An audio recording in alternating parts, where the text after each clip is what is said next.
Okay, hello, I'm Pat Wattam here today with my fellow realtors. We want to talk about how we're working here in Baton Rouge during the COVID-19 situation. And so I just want to introduce everybody. So I'm Pat Wattam, been in business for 33 years. Next, Ginger. I'm Ginger Maulden, and this June will be 20 years for me. Oh, wow, amazing. Dorsey, how about you? I'm Dorsey Peek, and I have been in business in Baton Rouge for 44 years. 44, oh my gosh, okay. And Dorsey, I'm going to ask you once more, you're going to speak louder, okay. And then Kyle. Hey, I'm Kyle Petersen, and this is my 18th year, Pat Wattam. Okay, hey, but Kendra. Kendra Novak, 19 years. Oh, wow, and Kay, and then Leo. Leo Deselle, and 14 years. Wow, I didn't know it'd been 14 years for you too. So we've been doing this everybody's here as a veteran. We have no newbies in here. Okay, well, there you go. That was part of my plan. So let's talk a little bit about how we're showing houses. One of my listings is being shown right now. And before it was shown, we already went to the house, turned on the lights, I Cloroxed everything. And so the only thing the agent and the buyers have to do is come in and maybe open a cabinet or two. So we'll go in the same order that I just introduced you. Ginger, what are y'all seeing as far as safety with showing houses? Well, it kind of depends. It depends a lot if the house is vacant or occupied. That's the biggest discrepancy as far as how people are showing houses. The vacant houses, of course, are a lot easier to show, but still taking precautions. I'm wearing gloves, bringing sanitary, being careful, and I'm opening up the doors and turning on the lights so the prospective buyer doesn't have to. So the vacant houses, it's just going to depend on the situation. I'm at the occupied houses. It depends on the situation and exactly who's in the house. You know, some of them have small children that homeschooling animals, and it makes it really difficult at this time. So there are virtual showings that can happen, or there's people, agents are having videos done. And so you can send a video to make sure that buyer is really interested before going to see the house. That's a great point. Dorsey, how about you? Are you seeing any sellers not wanting to have any showings? It's interesting. Most of my listings right now are vacant. We're the ones that were already in the tube are slowly but surely making it to closings. Hopefully that's getting appraisers in, inspectors in, and they all have their sets of requirements. But yes, for the vacant ones, I go turn on lights, turn off alarm. I usually leave the whole printout of the house inside, if it's a glass front door, tape, so anybody walking by can even read it. I ask them to take their shoes off with a sign. We've asked that the agents only touch things. All they should need to do is open the door, walk through, and leave. And then I go back afterwards and make sure everything's locked and properly secured. I have not had very many requests for occupied houses. Okay. Kyle, how about you? I've had one seller client pulled temporarily off the market, but for the most part, I guess you were talking about how I am showing houses. I mean, the same stuff. I'm acting almost with the mindset that I have the virus instead of what can I do to not get the virus. I'm acting if I have it, so I'm keeping my distance from my clients. Just being careful touching stuff. I have hand sanitizers everywhere. I've actually found out during this that I'm actually allergic to hand sanitizer. Oh, wow. It hurts. I made some. You mean to give you some of my homemade stuff? Yes, please. Yeah, for the most part, I mean, we're not shaking hands, which is really hard for me. Watching the light switches, keeping my distance for their safety and for mine. And then also just thinking, man, I want to bring this stuff home to kiddos. I know. It's amazing what you said about the handshaking. I met a photographer at one of my listings to get it on the market because they already bought the new house. We have to sell their house. I don't have a choice. And the first thing they go shake hands. I said, stop, no shaking hands. Spray. What's the guy, Fossey or Dr. Fossey or whatever, he said that we could never shake hands again. Yeah, I don't think so. But shaking hands isn't the issue here. It's hugs. Kendra, how about you? So just to add something different, because I'm pretty much doing the same thing everyone else is doing, but one of the things, obviously, we are no longer hosting open houses, obviously, at this time. and we're not approving any overlapping appointments. I know that the MLS kind of already has that set to default, so we're definitely not changing that. With our home buyers, we're asking them to limit the number of people that they bring with them. You know, a lot of times they want to bring the kids and the, you know, entire family. So we're requesting that they limit the number of people. And then of course, pretty much the exact same thing everyone else is doing. Right. Leo, how about you? What are you seeing? It's a lot of the same thing y'all covered already. If it's a vacant listing, that one's a little bit easier. I'm finding they're still getting a lot of activity. If it's vacant, you know, I'll call the agent. I said, look, I have everything in there, the proper instructions on what to do. And most already know. And I went and put hand wipes by each one right when they walk in, you know, use the hand wipes, wipe everything down, get there early, turn everything on, turn everything off, just open up the doors, turn all the lights on so they don't have to do anything. So vacant ones aren't as bad.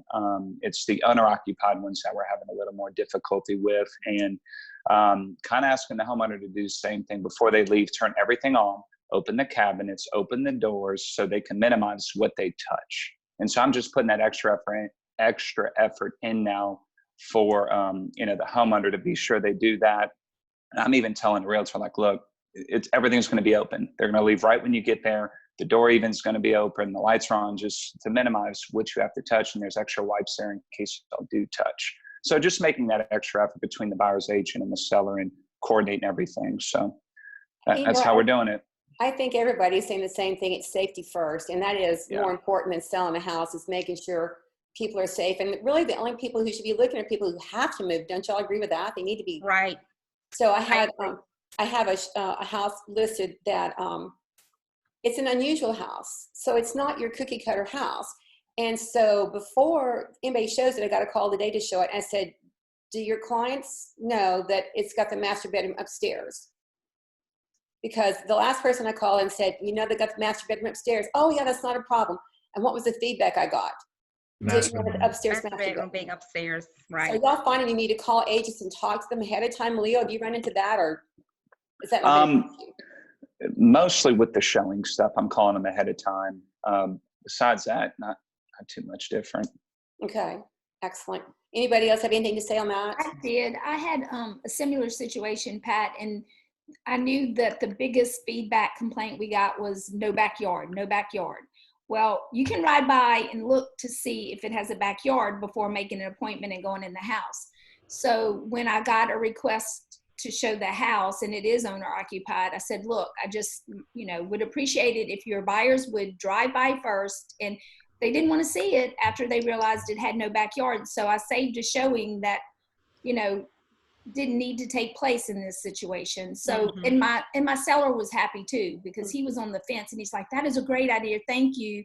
I'm glad you're doing that, because that's the drawback of the house. So might as well address it in the beginning and weed those people out before entering the house. Yeah. So we got a call yesterday. I've got some people moving in. Again, they have to move here. Their job starts June the 1st. So he sent me 13 houses. So let me just talk to you guys about that. You get some people who want to see all these houses. How are you handling that? Dorsey, I'll start with you. I would ask them to please look at all the pictures. I'm trying to put virtual tours on most of my listings to give them an idea of the floor plan and some of the interior amenities, because a lot of times you can't tell just from a still picture. And to let them narrow it down to 5 with my help. And a lot of it is this really close to your work, close to your schools, close to, you know, if they are in-town folks, if they have to move downward or upward or whatever. But letting them be part of the process is usually helpful. And really, it's what we used to do anyway. Just narrow it down to the 5 that have most of the things that meet your needs, and then we'll go from there. Right. How about you, Kendra? So I actually have a bulleted list of things that I've implemented. One is I'm asking them to download any home search apps, and we can even send them ours because GBRAR has an app that we can share. I'm also asking them to preview homes online and through virtual and video tours where available. Please drive by neighborhoods/communities in advance to determine if they meet your needs. And of course, with the seller's permission, we will unlock doors for you to preview the home alone. Please limit the number of people you bring with you during viewings. Of course, I mentioned that already. Please narrow your search and limit the number of homes you actually see in person, and follow all safety and stay-at-home orders where possible unless new housing is an immediate need. That's a great list. You should put that on our Realtor Roundtable for everybody. Yeah, I like that. It's a good list there. Kyle? Mine, I'm not limiting the number of houses that I'm showing, but the buyers I'm working with right now, their price, criteria and whatnot, doesn't have a lot. I've got 4 or 5 buyers right now that are looking at houses. I'm not telling them to narrow it down. I don't mind showing them, but we are using all of the precautions, and we're not riding together. We're meeting at the house. Obviously, like I said, limiting the proximity of we're standing. Obviously we're not shaking hands, doing anything like that. Just trying to keep our distance, but still do the job that like the way that I've always done it. And I want to have kind of the full picture too of houses. So as far as for the and I'd say the average is 5 before they make a decision, if not less. How about you, Leo? Yeah, so if I get a big list, it's not too dissimilar to what we've always done. And I always say, look, go right by it first. Make sure you like it. Make sure it looks good. And yeah, look at all the pictures and tours online. But I think if you got a serious buyer that wants to make a decision soon, they're going to want to get inside. So, if they've driven by all 10 and they have to see all 10, we're going to show all 10. But like Kyle said and everybody else, as long as we're being smart about the showings. And, if there's not a lot of instructions on how to show it properly, just being careful, I'll call that listing agent and just say, hey, are there sellers there? What are they going to do? What do I need to know? And just try to get that feedback before I get to each one on how to show it properly. So just being smart about it. Use common sense, I think, is the best thing. I think you all had the same ideas. Common sense is a really good one. Are you finding that you're doing more Zoom meetings or meetings virtually with your clients to talk about business, to do buyer counseling interviews or seller interviews? And I'm going to start with you, Leo, this time. Well, I have done a few, yes. I'm still, it depends on the person and how risk averse they are. I've met a few of them in person. We're just not sitting that close or shaking hands or hugging and stuff like that. So if it's a listing, I do want to go see the house, and it's going to be hard to do a typical listing appointment through Zoom. But just being smart about it. So I'm still doing it. If it's an older person or someone with some kind of health risk, we'll wear a mask and gloves and things like that. So it hasn't changed too much, just being smart about things. I haven't done that much with Zoom. We're doing our office meetings in Zoom. But yeah, so that's about it. How about you, Kyle? Most of my Zoom stuff has been office related, kind of like y'all's monthly or weekly sales meetings. We're doing our office listing tours via Zoom, which has actually been a lot of fun. But yeah, for the most part, I'm still meeting clients in person. Like with the precautions that I just spoken. So it really hasn't changed your business yet. My business is actually, I think I'm running at about 80 or 85% of normal.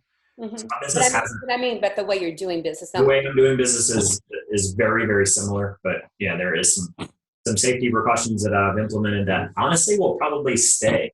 I'm a handshaker. I'm a hugger. Doing the elbow thing has been really, really awkward for me. But for the most part, keeping the distance and not hugging it and all that, will probably be pretty similar down the road. How about you, Dorsey? Anything new for you? Really, most of my Zoom has been for not real estate related. Most of my little clubs and fun groups. Yeah. The gals get together and still yak and, Exactly. Our investment club, what's there to talk about? Not much, but that's okay. It's a way to connect and make sure everybody's safe and kind of behaving. I think the virtual tour has changed a lot for me in that I feel like I can refer to it and people enjoy watching them. They really do. So I think that's the best I can do. I enjoy watching yours, Dorsey, for sure. I have to say, I'm actually doing a video walkthrough. It's just like I had a client with me. I did one yesterday. To me, it's an 8-minute long video. So I'm figuring out how to get people to look at it. But if you really want to see the house, I'm actually, just like I'd be showing it to you. Ginger, anything new on your front too, as far as using Well, technology? Zoom is mainly, like everybody else said, for office meetings. We used to do them, we never did them weekly, and we're now having weekly office meetings because of everything going on. And it's very helpful to me because we're sharing what other agents are doing, similar to what we're doing here. As far as my clients, I feel like the younger ones, they'd rather text, and I'm texting. The older ones, we have that phone conversation, but that's how it's been. When I need to go to the house, I'm making sure it's vacant or they're away. I'm probably taking more precautions than most people because this kind of scares me probably a little bit more than everybody else. And so I have been really strict. I haven't seen my children or my grandchildren. So I'm not really willing to go meet a stranger and take a chance on that. So Right. I have a little bit more distancing that I'm doing just because that's what I feel comfortable doing. Just like some buyers don't feel comfortable going see houses right now, I don't have that comfort level as much as other people as well. But I'm still conducting business, just through phone calls or, like I said, the younger ones text message. I have 2 houses waiting to list, and we're just kind of going to see what the next 2 weeks bring. But it looks like we're going to end up listing. They're occupied, and hey, we got to move forward because the market is moving. Yeah. So I have to say, I have a lot of clients that are like you, that are a little afraid of all this. I'm a lot afraid of this. I think it's very scary, trying to do my part to stay safe. I have 3 different masks, different colors, coordinate. But I have a client that I talked to today, and we already bought our new house, and then we need to sell the old house. And if she sees anybody, her daughter will not let her see her grandchild because that's how afraid they are. And so I said, well, we could work on the outside of the house, getting it ready. And she says, well, can you go by yourself and look at it? And go, yes, I'll look at it. I'll video you. I'll tell you what needs to be done. And then I'll help you coordinate who's going to come there. You will never see these people, and they will never touch the inside of your house. So I think that's one of the things we can do to help them. How about you, Kendra? So my clients are pretty much people that I already know, that I've either worked with already, so there's no need to do the Zoom. So we're still just calling and texting and emailing. And as far as the listings, pretty much the same. On the last 3 appointments I've gone on, the owners were not there. I just asked them to give me access to a key. I go inside by myself with my gloves and my mask, and I do a walk around, and I take notes of everything that I see. I then return home and make a list of all of the recommended repairs, along with, just in general what it takes to get the home ready for the market. I attach the photos and that list of recommendations, and then I follow up with a market analysis, just a general CMA of the sales in the area, the comps, so on and so forth within the last 6 months. And then I give them a chance to review that information. Once they review that information, we then schedule a time to talk. And then during that talk, we then decide on the list price and how soon do they think they can get those repairs done, and then pretty much just go from there. And all of the paperwork obviously is done electronically. Excellent. So the last part of this conversation I want to have is about the market. So Dorsey and I have been through a lot of markets. I mean, we've been through the oil crisis in the 80s. Hurricane, floods. Most of y'all been through the floods. The flood was the biggest thing here. So we've been through a lot of different things. And I think people are a little concerned about what's going to happen with number one, our economy in general, and real estate in specific, because real estate typically will lead the way to recovery, because when you buy or sell a house, a lot of money comes back into the economy through various reasons. So Dorsey, I'm going to start with you because you've done this the longest. What are your predictions as far as what do you see that's going to happen in the next, couple of months? Well, my half glass full side of me says that as quickly as it slowed down, it's going to come back with a vengeance, because you've got people that still have needs that were just stopped in their tracks. I don't think everybody is going to lose their job. I think our jobs, it may be a while, but they're going to come back, and maybe even better. So I would say this is a time to kind of hone your skills and get ready. We may find we do a little bit more electronically, only because now we're getting used to it. But you still have to see a house. It's just hard to buy a house without seeing it. And the listing principles will always apply. You've got to get it ready. And if you want fewer people to go through and a quicker sale, then do the work beforehand and price it right. So I think all of our principles are going to stay in place, and we will all, I still see sales and pendings right now, even with, and under these dire situations. I think we're going to see a lot of pent-up demand. Look, if ever there were a time when it's gotten real close at home, it's been recently. So I think people are going to say, we need a little bit bigger house, or it's time to scale it. I'm thinking. It's Yeah. going to start happening. Leo, you have something you want to throw in here? Yeah, I'm definitely with you on that, Dorsey. I can tell you with 3 young kids at the house, it's too small. So we'll be in the market soon enough, and I think a lot of people are going to feel that. I really do, and I think a lot of people have had a lot of extra time on hand, so everybody's landscape's going to be up to par. All the little honey-do lists have been checked off. So the houses are going to be ready, and I think when May comes, it's going to explode up in a very good way. So I think the jobs will come back slowly, but there's a lot of people waiting on that, unknown. If that governor lifts that order May 1st, things are going to be good. So I have a lot of listings on hold waiting to go. I talked to a handful of my agents, and they're all on the same page as me. It's slow right now, but everyone's waiting. Once that curve starts to go down some and the governor lifts the order, I think we're going to blow up in a positive way. So, How about you, Kyle? Well, I mean, all of the economists and articles that I've read seem to indicate that we're actually primed for a huge rebound. I mean, if you can even call it a rebound, I think right now it's almost artificially slow. I mean, I think if the COVID wasn't a factor, obviously we'd be a huge market right now. I had a client that purchased a house around the $500,000 mark, and they locked in at 2.8% for a 30, effectively making their note on that house the same as it would have been on a $400,000 house a year ago. So with those kind of economic factors, yes, I do think that, I mean, the only thing that scares me is the 1 in 10 of Americans have filed for unemployment, I think, in the past 6 weeks. I do think that's going to come back. Obviously, once the economy reopens again, I think that there are a lot of people that are going to be in the market that are going to jump right in or right back in.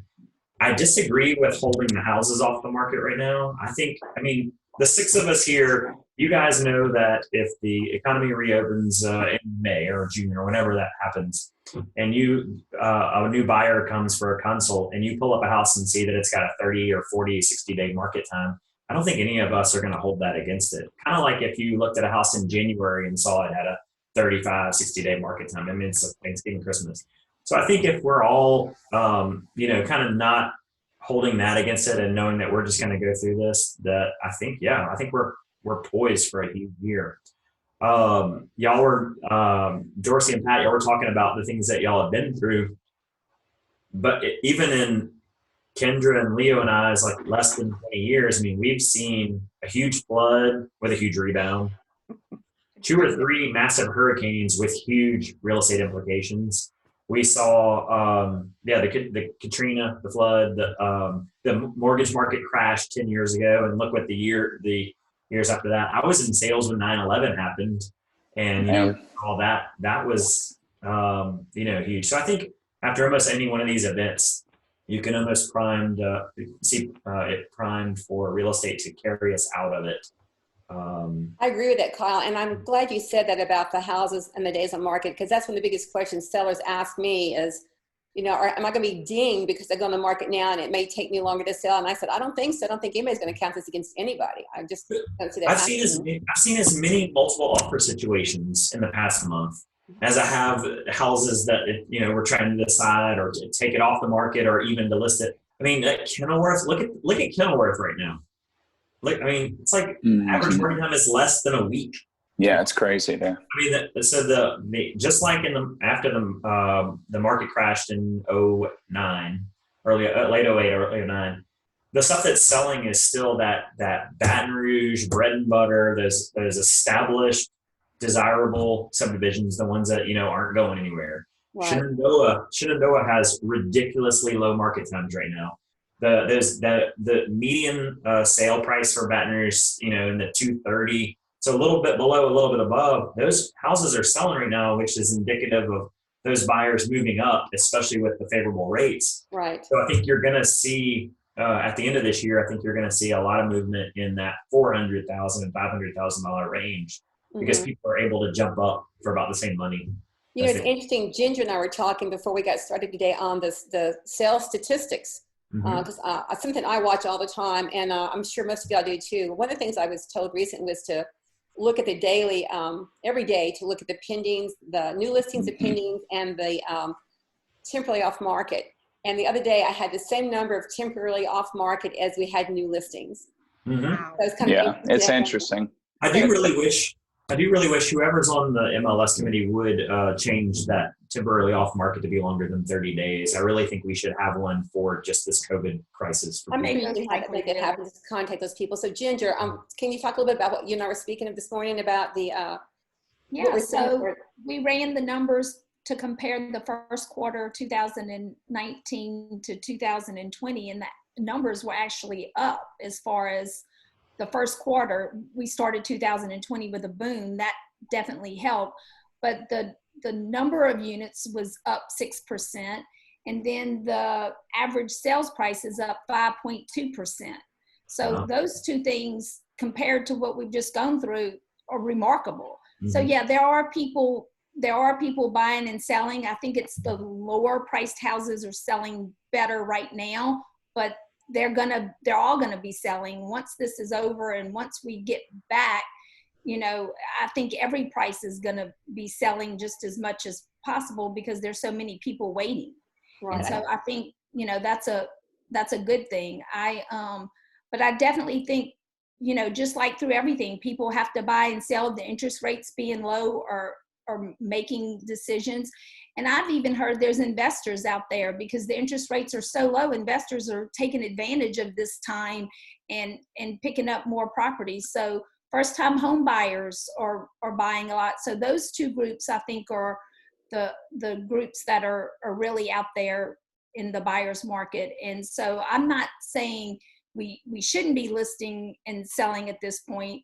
I think it just depends on each situation, and you have to take each case differently. But I think we're going to rebound with vengeance as well because there's just too many people sitting back waiting, and there are more closets being cleaned and more things, than ever. So people are going to say, now's a good time. And look at the showings on your online traffic. Look at my analytics on all my listings are way higher than, and I know it's online. Yep. People are sitting home and looking at houses, at night or browsing different websites. But a statistic that I heard, so this isn't something I read, but something I heard, was that the year the mortgage market crashed, prior to the crash, we had like 6.3 million sales. And it was the biggest year, I think it was 2008 or 7 or 8 was the biggest year in real estate in the history of the US. The year after it crashed, when it was one of the lowest, we had 4.3 million sales. And so really that's like, it's never going to go to zero. So what's the house on the market? I had to say that's the whole point of looking at the sales data and the pendings, because it never hits zero. Every day there are pendings. And Kendra, I wanted to ask you about this. So I have heard a lot of people say, well, the stock market was so volatile that maybe it's time to invest in real estate or some other way to diversify my portfolio. Are you seeing any of that? Well, a lot of my clients, they live, die, and breathe by the stock market. And I know they took a big hit not too long ago, but I think what I've kind of been focusing on are going to be like the interest rates like everyone else is. I think that if the market is slow, right? If the economists or the Federal Reserve or the Treasury, whomever, if they need to boost the economy, they're going to keep interest rates low, right? So if we've got unemployment, if the stock market or whatever is low and so on and so forth, the rates are going to continue to remain low. If we get too good or start booming too much, then I believe they will have to then slow us down a little bit, and then that's when maybe rates will start to kind of increase. I think they'll still be reasonably low, but that's just kind of my, I guess, synopsis of kind of watching what's happening. I think it just depends on the consumers. Are they actually buying, or are they living in fear and not wanting to make any purchases? So we need consumers to buy, and if consumers aren't buying, then the economy has to be stimulated. And in the way to stimulate that, one trick or one tool is to use interest rates. So they'll continue to use that as one of their things, always throw a low interest rates, and we can continue to get things going. So I think the most important thing, obviously what all of you guys have said, but to continue to watch those interest rates. And like Ginger mentioned, investors are going to buy. Interest rates will attract investors. Interest rates will attract, first-time home buyers, move-up home buyers. So I would say that would be the biggest trick in the bag. And secondly, though, I think it's important for us to kind of monitor the lending requirements, because although interest rates will help, I think you've all seen a requirement in credit scores having to be a little higher, and I'm actually all for that. I started the brokerage in 2008 during the recession or whatever was going on. And then of course I experienced 2005 Hurricane Katrina, where everybody was getting a house. You want a loan, I'll give you a loan. Bad credit, no credit, and everybody, and I would look at my clients and I'm like, there is no way. But guess what? There was a way, and they got financing. I also was in the business during 2000, when was the 9/11, maybe 2001 or something like that. So as Kyle mentioned, there's always ebbs and flows, and as realtors, you guys have all of the experience in the world. You know how it is. You're going to have ups, you're going to have downs, you're going to have peaks, you're going to have valleys, but we always come through it, and it always rises again. So I would say just to kind of watch the interest rates, what's happening there, and then lending requirements is going to be another thing that'll kind of determine where we're headed in the future. So I have two more things for y'all. So most of y'all probably heard Lauren Scott speak a couple of weeks ago, and he talked about the fact that coming into 2020, Baton Rouge was really in the best shape it's been, and the economy was really booming at that point. So we hadn't been part of that. Rest of the country had been, we weren't. And so I think that he said all the indicators from an economic standpoint haven't changed. It's just the virus has slowed us down until, we're talking about people dying and being sick. We don't want that to happen. We don't want to do any of that. But, that's what slowed us down. It wasn't the economy. So that's why the recovery should be so strong and robust over the next year. And the other thing is for our agents who are listening, so our market the sales are off between 65 and 67%. I'm doing 2-week increments starting from the 1st of March until this week. So we're off 67% from this week than we were the first 2 weeks of March. So that's actually not too bad considering what happened. So I say that our economy is robust. Our people are unstoppable. Our citizens of Louisiana want to go forward. We like to be out there and be with each other again. I think the hugging thing's going to be the hardest for me because I love hugging people. So I can't hug people. So, and the elbow thing is I don't want to get your treaties on my shirt either. So no, I don't blame. One other thing, Pat, I did want to mention is that school was announced, right, to be canceled.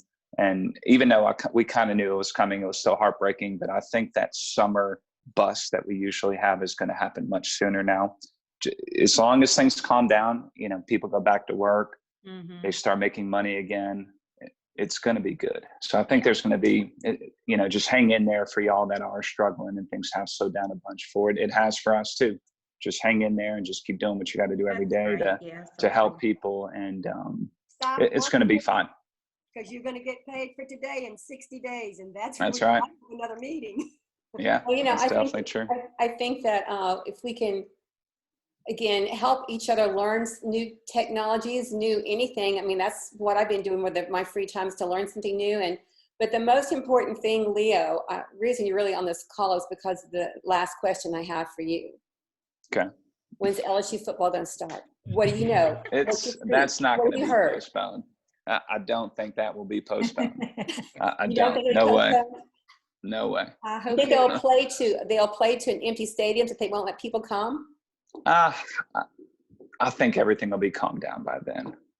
So I hope you're right. Yeah. We need to make the LSU face mask. We're ready. That's right. A song. Mine They're are already all on pink. Facebook. Thank you guys again for participating. you. I This was think that this is wonderful. going to be very helpful for a lot of people. And Yes, this was awesome. so thank you, and we'll see you guys out there virtually, if not in person soon. Give you all that elbow soon. Bye. There you go. Elbows, everybody, elbows. See y'all later. All right. Thank you. Good day. Okay. Bye-bye. Bye-bye. Bye, y'all.